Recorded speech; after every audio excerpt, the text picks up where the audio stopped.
We're excited today to have Jayne McQuillan joining us. Jayne, tell us all about what you do with business owners and your new book. Yeah, absolutely. So Journey Consulting is focuses on helping business owners really position their business for value growth and exit, whenever that might be. And our process really is called the Value Journey, which is our new book that we just released back in August, which really helps business owners look at all the aspects that they need to be thinking about well in advance of an exit from 5 years to 10 years prior to ideally at least 2 to 3, but the longer the better, to really set them up for success. And really, I think one of the most important things is to have the options for exit, that there's not only one path to exit their business, but there can be multiple. And when they're prepared, they really have those options in place. So I know that, working with business owners, there's a lot of important things to be paying attention to in the business. And when we work with our clients, we help them with figuring out what are the right marketing KPIs and data to be focusing on, and kind of what are the things that are distractions or what we call vanity metrics. Mhm. So when you're working with business owners, what's kind of the top things that you see them focusing on or maybe worrying over that ultimately are those vanity metrics, or just really aren't great indicators of the health of the business or their likelihood to be able to get the exit they want? Yeah, a lot. I think one of the key things with most business owners is just for the most part, they're just not financially savvy in terms of that. They didn't start their business because of that expertise. And I would say even in many cases, they're not tracking much of anything. So it's probably less about even saying, hey, my revenue or top line is the greatest or whatever. But a lot of times they're not even focused in on what's really driving the success of their business. And so when we start working with them, we really start talking with them about, what are the key things that drive your success?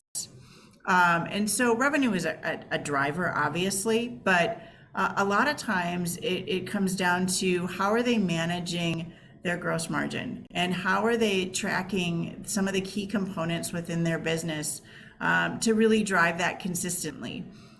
Because when they can control, which is usually their largest piece, is their labor within their business, whether they're manufacturing service, it doesn't matter. Labor tends to be one of the largest components of that.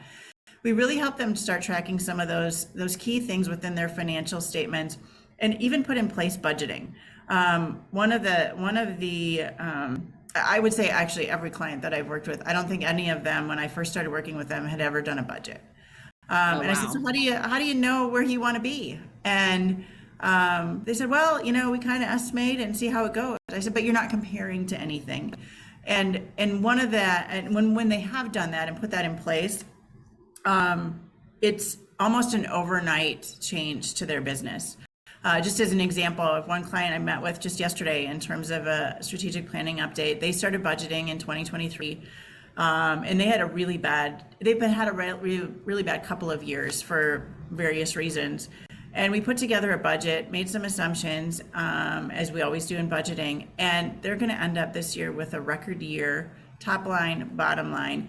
And yeah, there were some other factors that went into it, but the key thing was they started measuring to, are we performing to how we thought we were going to? And they were making decisions month to month, not at the end of the year and go, hey, we didn't end up where we needed to. Another key area that we really have them track, just from a buyer standpoint, specifically, and not necessarily in a service industry, but anyone in a manufacturing, construction type industry, is their working capital and how are they managing their receivables, their payables, and their inventory. Another example of that, I had another meeting with a client that we're working on through this whole process of positioning for exit. And when we did a valuation of the business and looked at the overall working capital, it basically got the whole value of the business got eaten up in the working capital that would need to stay in the business with a buyer because their inventory was so high. And they've since, during COVID, their inventory had increased dramatically due to lead times, and they were trying to get things in house. And when we started focusing on it, in the last 8 months, they've dropped their inventory $500,000. And that's dollar for dollar in their pocket at time of Yeah. exit. So there are some critical things that we have them really pay attention to that's not, one, on their radar at all, and two, can have a significant impact at the time of an exit from a business, and obviously give them more cash today while they're running the business. So yeah, so some of the key things is obviously the working capital that we're focusing on. We want to make sure that they're understanding why they're profitable and why they're not profitable, what's driving that. In fact, similarly, this client that's been paying attention to the inventory, they have a lot of different products, so they have a lot of different margins, but their variability month to month was significant in terms of their gross margin. From one month it could be 50%, this last month showing 10%.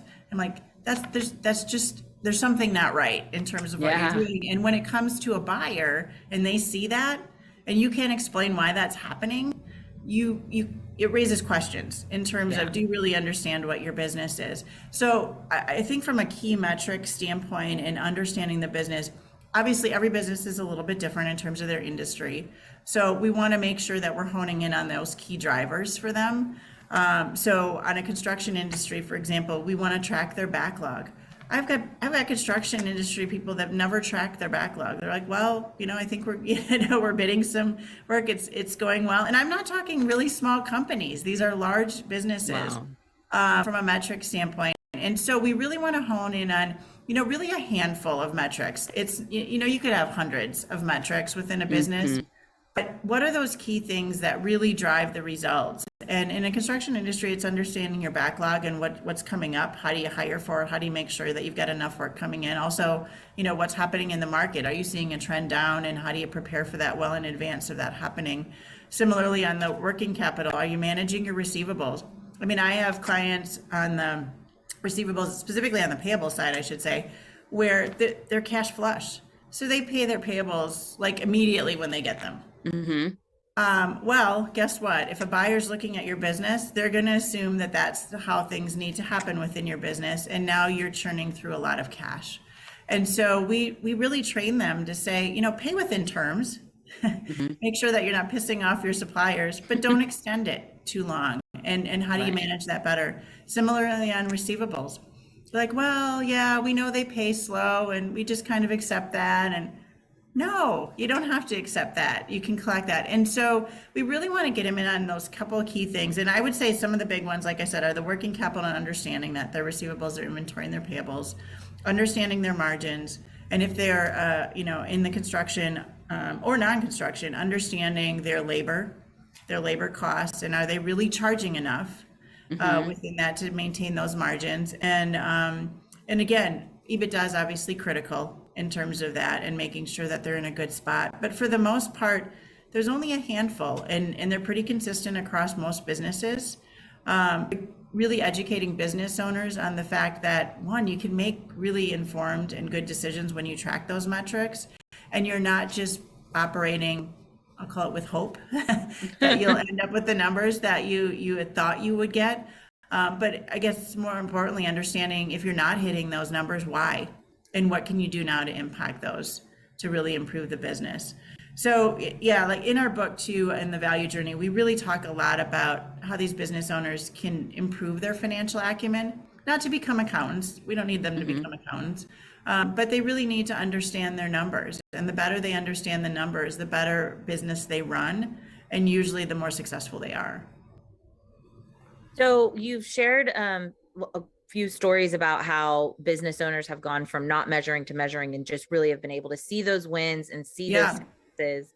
And we can certainly relate to that. But one of the things that stood out to me was also just the fact that there are so many options.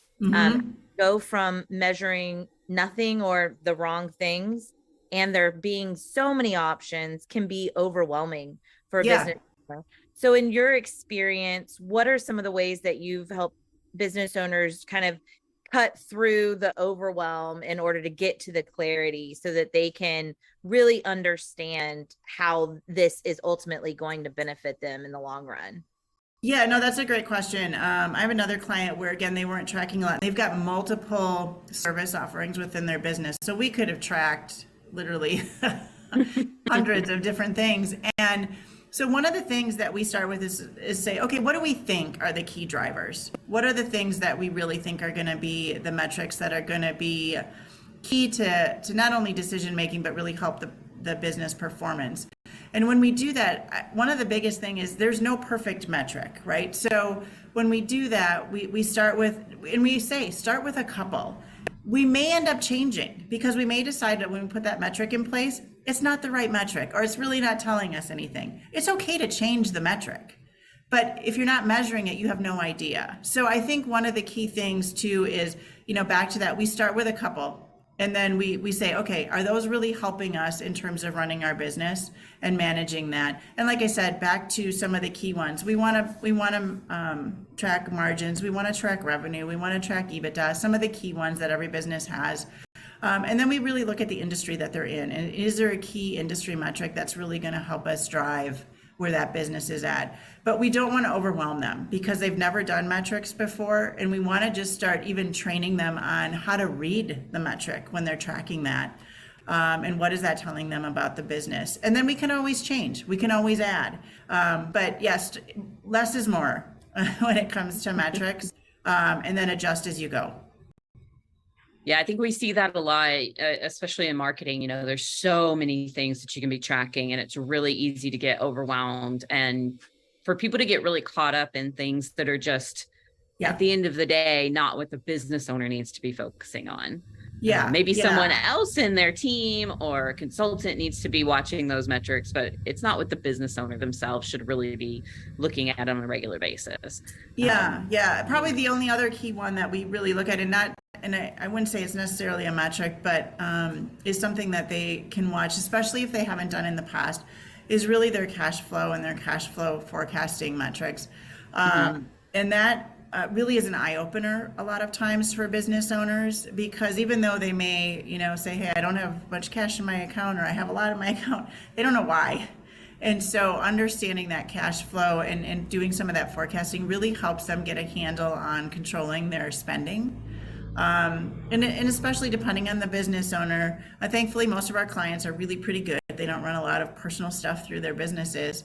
But it really is an eye-opener when you do have cash as to how you spend it. And, it tends to get kind of loose over time within a business if things are flush. So that's another key one that we look at is the cash flow. But yeah, less is more. Don't measure 100 things, measure 3 to 5, and then start there and adjust accordingly. That's all such great insight. And I think especially the starting small is just so important so that you're not overwhelmed and kind of take those baby steps. And I think when we try to do something and we make it too big and too grandiose, we burn out on it so quickly that it just doesn't stick and it doesn't become a routine. So I love that idea of starting small, just focus on those few things that really are the main indicators, and then add and change as you go. And once that's become a habit in your business. Yeah. And I think the biggest thing there is make it easy to track. If it's difficult to get the information to track that metric, you're not going to keep it up. So make it easy to track, someone that can maintain it, assign accountability to it. And once you do that, it becomes meaningful over time. But if it's too much work, they're not going to do it anyway. Yeah, that's one reason why we started building these dashboards for our clients, is it connects into their systems. We can pull in from their CRM and their accounting system and do that forecasting in one place. So all they have to do is log in and look at how things stand. Yeah, keep it simple, but it really allows that business owner to just do a quick look and say, hey, are we doing well or are we not doing well? And they don't have to spend a lot of time. They can really focus on the business at that point. Well, Jayne, thank you so much for taking time to jump on with us and giving your value bite around metrics and measuring. And I'm sure we could talk all day about this, but I want to make sure that folks know, how could they reach out to you if they had more questions about working with you or wanted to get a copy of your book, The Value Journey? Yeah, absolutely. Sure. They can go to our website at www.journeyconsult.com. And right on our website, you can connect with us through there. And our book, you can also link right through there to purchase the Value Journey book on Amazon, or you can go right to Amazon to the Value Journey. Awesome. Well, thanks, Jayne. I appreciate you jumping on, and we'll look forward to learning more about dashboards in the future from you. All right, awesome. Thanks so much.